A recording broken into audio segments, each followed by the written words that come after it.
धनंजय मुंडे यांच्यावर केलेल्या भ्रष्टाचाराच्या आरोपांवरून एसीबी अर्थात लाचलुचपत प्रतिबंधक विभागानं खुद्द दमानी यांनाच अल्टिमेटम दिल्याची बातमी समोर आली। 48 तासात पुरावे न दिल्यास तक्रार निकाली काढू असं या पत्रात लिहिण्यात आल्याचा आरोप केला जातोय। पाहूयात एक रिपोर्ट। धनंजय मुंडेंनी चोखाळलेला मनशांतीचा आणि मौनाचा मार्ग पुन्हा मंत्रिमंडळामध्ये येण्यासाठीचं दबावतंत्र असल्याचा आरोप करुणा मुंडे यांनी केला आहे।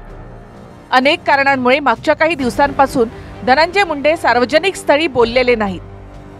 कराडमुळे सरपंच संतोष देशमुख हत्येच्या वादात मंत्रिपद अडचणीत आल्यानंतर धनंजय मुंडे अनेक वर्षांनंतर भगवानगडाची पायरी चढले।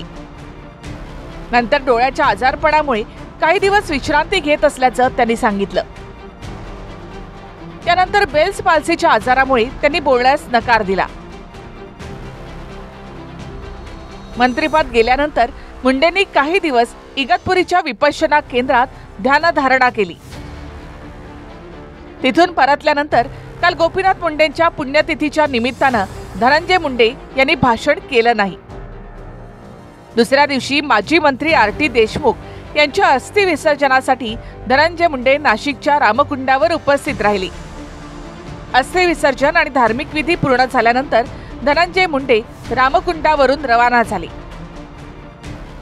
जसं की सगळ्यांना माहिती आहे की आज त्यांचा पद गेलेला आहे आणि आज त्यांच्याकडे काय काम नाही आहे आणि पक्षावर कुठे ना कुठे तरी मतलब शांत राहून तो असं दबाव टाकण्याचा प्रयत्न करत आहे। जसे की त्यांचे जे लोक आहे ते असं बातमी पसरवतात आहे सोशल मीडियावरती की धनंजय मुंडे परत मंत्री होणार, पण होणार नाही हे सगळ्यांना माहिती आहे।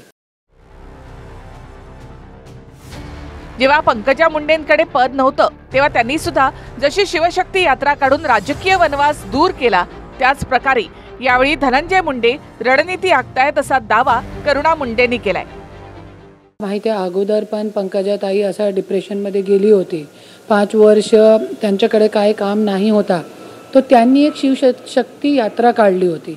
त्यानंतर त्यांचा ग्राफ असं पॉझिटिव्हिटी करून करून करून वाढत चालला आणि आज तो त्या मंत्री झाले। मंदिरमध्ये गेले, ध्यान साधना केली, हे केला ते केला। हे पॉझिटिव्ह बातमी दाखवून ते नेगेटिव्ह जे आहे त्याचा जे आहे ते असर कुठे ना कुठे तरी कम दिसायला पाहिजे, हे स्ट्रॅटेजी हे लोकांची आहे।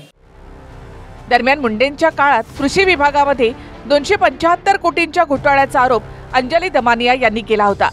त्याबद्दल लाचलुचपत विभागात दमानिया हजर राहिल्यात। धक्कादायक म्हणजे सरकारने लाचलुचपत विभागानेच दमानियांना अल्टिमेटम दिल्याचा दावा करुणा मुंडेंनी केला। जे आरोप केले होते त्याचे पुरावे 2 दिवसात सादर करा असे आदेश लाचलुचपत विभागानं दिले आहेत। तर 48 तासामध्ये पुरावे न दिल्यास कोणताही भ्रष्टाचार झालेला नाही असं समजून आरोप निकाली काढू असं लाचलुचपत विभागाने पत्रामध्ये म्हटल्याचा दावा करुणा मुंडे यांनी केलाय। आज अंजलीताई दमानिया दिवस रात्र एक करून ते सगळे पुरावे काढताय आणि ते विभागामध्ये चौकशीसाठी देत आहे। तो विभाग त्यांना असं इंटिमेशन देतो 2 दिवसामध्ये तुम्ही पुरावे सादर करा, नाही तो आम्ही त्या मुद्द्याची निकाली काढू।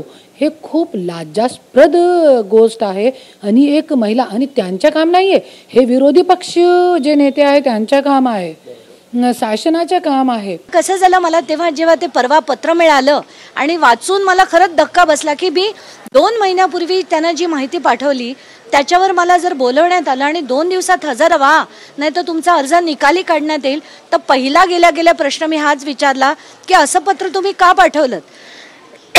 त्यांचं असं म्हणणं होतं आमचा स्टँडर्ड फॉर्मॅट आहे आणि त्याच्यात चुकून हे मिस्टेक झाली असं आम्हाला म्हणायचं नव्हतं, तर आम्ही तुमची माफी मागतो। हे 2 दिवसात या आणि नाहीतर निकाली काढण्यात येईल, हा आमचा स्टँडर्ड फॉर्मॅट आहे आणि हे खरं असं पाठवायला नको होतं असं त्यांचं म्हणणं होतं। गोविंद ठाकूर, TV9 मराठी, मुंबई।